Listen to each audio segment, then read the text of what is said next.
ভিডিওর মাধ্যমে আমি তোমাদের মাঝে তুলে ধরছি একদিন মায়াপুর ভ্রমণের অভিজ্ঞতা, যার মধ্যে রয়েছে যাতায়াতের খরচা, থাকার খরচা এবং খাওয়া দাওয়ার খরচা। এই ভিডিও করার মূল কারণ হলো এই দিনটাকে স্মৃতি হিসাবে তুলে রাখা। চলো তাহলে এই ভিডিওটা স্টেশন থেকে শুরু করা যাক।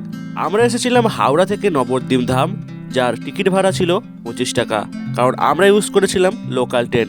এই যে এখন আমরা যাচ্ছি টোটো করে, এবার এতটা ক্রাউড, আমরা এখন মায়াপুরের দিকে যাচ্ছি কিন্তু এতটা ক্রাউড এখানে, তাই ভয়েসে কিছু প্রবলেম হতে পারে, তো সেটা একটু ইগনোর করে চলতে হবে। তো চলো আজকের এই ভিডিওটা পুরোটা দেখতে থাকো, তো চলো দেখতে থাকো। স্টেশন থেকে ঘাট পর্যন্ত টোটো ভাড়া নিয়েছিল 20 টাকা, আর নবদ্বীপ থেকে মায়াপুর যাওয়ার জন্য দু ধরনের জলসংযোগ ছিল, যেটা ছিল লঞ্চ ও নৌকা।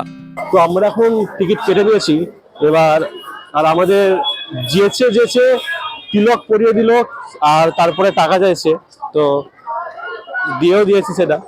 এই যে আমরা টিকিট কেটে নিয়েছি, যার মূল্য নিয়েছিল 5 টাকা করে, আর বোর্ডে যেটা বোর্ড আছে, যেটা লঞ্চ আছে, তার মূল্য হচ্ছে 10 টাকা করে। তো এবার আমাদের যাওয়ার পালা, আমরা লঞ্চের মধ্যে উঠে পড়েছি, আর এবার আমাদের যাওয়ার পালা। ওই যে ওদিকে দেখা যাচ্ছে আমাদের মায়াপুরে। তো চলো মায়াপুর পার করি, নবদ্বীপ থেকে মায়াপুরে, মানে মায়াপুর পার করতে হবে এই নদীর মাধ্যমেই। আমরা মায়াপুর মন্দির কিন্তু দেখতে পাচ্ছি, আর এই সামনে থেকে এক্ষুনি একটা বোট ছেড়ে দিল, আর ওই দিকে দেখা যাচ্ছে আমাদের মায়াপুর মন্দির। আর আমরা কিন্তু এখন দাঁড়িয়ে আছি নবদ্বীপ ধামে, আর এখানে কিন্তু সুন্দরভাবে আমরা কিন্তু পারাপার করতে চলেছি। আর সামনের এই বোটটা কিন্তু ছেড়ে চলে যাচ্ছে, আর আমাদেরটাও ঠিক ভর্তি হয়ে গেলে ছেড়ে চলে যাবে। এখনো কিন্তু সেই পরিমাণ ভিড়টা হয়নি।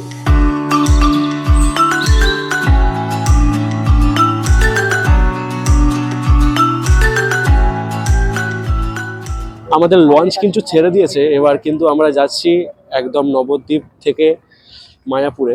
তো এবার আমরা একটা ইন্টারেস্টিং একটা পার্ট দেখাবো, যেটা অনেক ঐতিহাসিক একটি মুহূর্তের সাথে যুক্ত রয়েছে।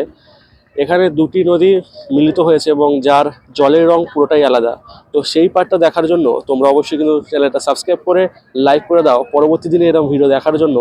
আর অবশ্যই আমাদের শর্টস ভিডিওগুলো অবশ্যই দেখতে থাকবে, এবার শর্টসেও তোমাদেরকে নতুন নতুন জিনিস দেখাতে থাকবো। তো চলো তাড়াতাড়ি সাবস্ক্রাইব করো, এবার একটা লাইকও করে দাও। এই যে তোমরা যে দেখতে পাচ্ছ, এই যে একটা সাদা মতো অংশ সামনে, আর এই নদীটা হচ্ছে ইয়েলো কালার আছে, আর ওই নদীটায় আছে কিন্তু একটু সাদা সাদা আর পরিষ্কার জলের রং।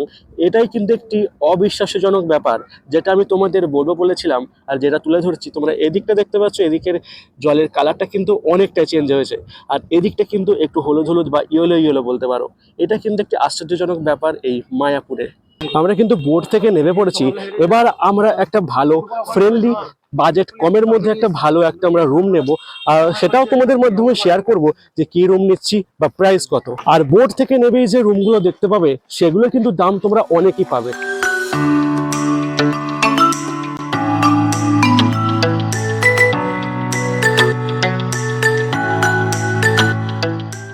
এটি একটি 4 বেডের রুম। অনেক বার্গেনিং করার পর যার প্রাইস নিয়েছিল 800 টাকা 4 জনের জন্য। রুমটি দেখে খুবই পরিষ্কার মনে হচ্ছিল, আর যেটি ছিল 4th ফ্লোরে।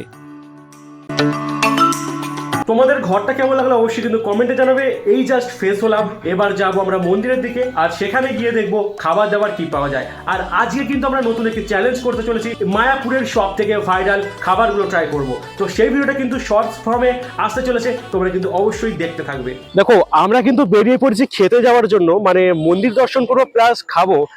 তার সঙ্গে আজকে আমি তোমাদের একটা ভিউ দেখাবো, যেটা মন্দিরের খুব কাছে, আর গঙ্গার ভিউটা দেখলে তোমরা বলবে জাস্ট অসাম। এখন সন্ধ্যা হয়ে গেছে, তোমরা হয়তো বুঝতে পারবে না, কিন্তু আমি তোমাদের দেখানোর চেষ্টা করব। তো চলো তোমরা দেখতে থাকো। তোমরা যে ভিউটা দেখতে পাচ্ছ, এটা কিন্তু আমাদের হোটেলেরই ঠিক একটা ব্যালকনি টাইপের একটা ছাদ আছে, সেই ছাদ থেকে নেওয়া হচ্ছে। এটা হচ্ছে গঙ্গা, আর এই গঙ্গার কাছে এতটা সুন্দর দৃশ্য পাবো সেটা তো আমরা কখনোই ভাবিনি। আমরা কিন্তু এখন মন্দিরের দিকে যাচ্ছি, আর মন্দিরের রাস্তার যাওয়ার পথে কিন্তু সাইডে অনেক সুন্দর সুন্দর দোকান বসেছে, এবং এখানে যেগুলো ফেমাস বা যেগুলো এখানের জন্য প্রতিষ্ঠিত, মানে ভালো ফেমাস যেখানে পাওয়া যায়, সেগুলো তারও কিন্তু দোকান এখানে অনেক আছে। যেমন নতুন নতুন ব্যাগ, সুন্দর সুন্দর জামা কাপড়, যেগুলো তোমরা এখান থেকে নিয়ে যেতে পারবে।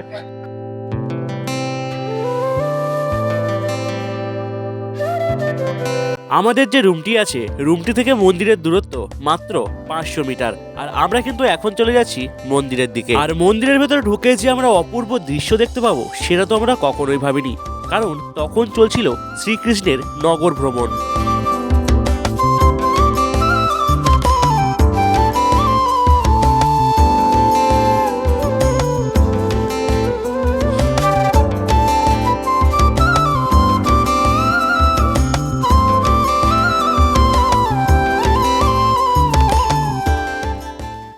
তারপরে খাওয়ার জন্য চলে গিয়েছিলাম মায়াপুরের সব থেকে বিখ্যাত বিরিয়ানি, যার নাম হলো রানাদার ভেজ বিরিয়ানি। তারপরে রানাদার সাথে একটু কথা বলে নিলাম, এবং কি কথা বললাম সেটা দেখতে হলে অবশ্যই ফেসবুকে যেতে হবে, আর বিখ্যাত খাবারের ভিডিও দেখতে হলে চ্যানেলটা অবশ্যই সাবস্ক্রাইব করে রেখো। সবাইকে গুড মর্নিং অ্যান্ড শুভ সকাল জানিয়ে আজকে আরো একটা দিন শুরু করছি। আজকে কিন্তু আমরা এখন যাচ্ছি গঙ্গার পাড়ে, আর যেখানে কিন্তু আমাদের সঙ্গে যারা এসছে তারা কিন্তু চান করবে। তো চলো আজকে সেই ফুটেজটাই তোমাদের মাঝে তুলে ধরছি। আমি এখন চলে এসেছি গঙ্গার পাড়ে, আর এই অপরূপ দৃশ্য আমি প্রথমবার দেখলাম, যেটাও আবার মায়াপুরের মধ্যে। ফাইনালি কিন্তু আমাদের এই গঙ্গার জলে স্নান করা কমপ্লিট হয়ে গেছে, আর পাশে কিন্তু যারা স্নান করে তাদের দেখতে পাচ্ছ, আর কিরণ দাদা। তো তোমরা কিন্তু দেখতে পাচ্ছ, কিছু বলারও নেই, ঠান্ডার জলে ঠান্ডাও লাগতে পারে। এবার গঙ্গার জলে একটা শুভ ব্যাপার আছে, পজিটিভ এনার্জি আছে। আমি কাল সন্ধ্যাবেলাও দেখিয়েছিলাম যে আমাদের এই ব্যালকনি থেকে, মানে যে রুমে আছে সেই ব্যালকনি থেকে আমাদের মন্দির এবং গঙ্গা খুব সুন্দরভাবে দেখা যাচ্ছে। তো সেটাই কিন্তু আমি এখন তোমাদের মাঝে তুলে ধরছি। এই মন্দিরটা কিন্তু সুন্দরভাবে আমাদের এই ব্যালকনি থেকে দেখা যাচ্ছে। তোমাদের আমি জুম করে দেখাচ্ছি, একদম ক্লিয়ারলি জুম করে দেখাচ্ছি। আর তার সঙ্গে কিন্তু আমরা এদিকে দেখতে পাচ্ছি গঙ্গা। দেখতে পাচ্ছ, আমরা কিন্তু জাস্ট একটু আগেই স্নান করে এলাম, তোমাদের কিন্তু সেই ফুটেজটাও দেখিয়েছি। এইমাত্র খাওয়া দাওয়া কমপ্লিট হলো, এবার আমরা যাচ্ছি মন্দিরের দিকে টোকেন কাটার জন্য। আর গিয়ে দেখবো সেখানে টোকেন পাওয়া যায় কিনা, আর কারণ অনেকটাই বেলা হয়ে গেছে, প্রায় 11টা বাজে যাচ্ছে। এবার টোকেন পাওয়া যাবে কিনা সেটাও একটা বড় ফ্যাক্টর। তো চলো দেখা যাক টোকেন পাওয়া যায় কিনা। আর চলে এসেছি মন্দিরের সামনে, চলে এসেছি আমরা কিন্তু এবার মন্দিরের মধ্যে প্রবেশ করতে চলেছি। আর এই হলো মন্দিরের এখন বেলার ভিউ, আর এই হলো মানুষজন। দেখতে পাচ্ছ, আমরা কিন্তু ঢুকতে চলেছি। এই জায়গাটায় লাইন দিতে হবে, কারণ এখান থেকেই আমাদের যে মহাপ্রসাদ, এখান থেকেই আমাদের কিন্তু দেওয়া হয় টোকেন গুলো। আর এই দিকে কিন্তু এই যে খড়ের বাইরে দেখতে পাচ্ছ, এখানেই কিন্তু 24 ঘন্টা হরিনাম করা হয়, যেটা আমরা এখন দেখতে পাচ্ছি। আর সামনে কিন্তু আমাদের রয়েছে নতুন যে মন্দির তৈরি হয়েছে, সেটা কিন্তু তৈরি হচ্ছে, আশা করি কিছু বছরের মধ্যে তৈরি হয়ে যাবে। আর সামনে কিন্তু আমরা তার কাছেই কিন্তু একদম আমাদের যে প্রসাদ খাওয়ার টোকেন যেখানে দেয়, সেখান থেকে কিন্তু আমরা দাঁড়িয়ে আছি।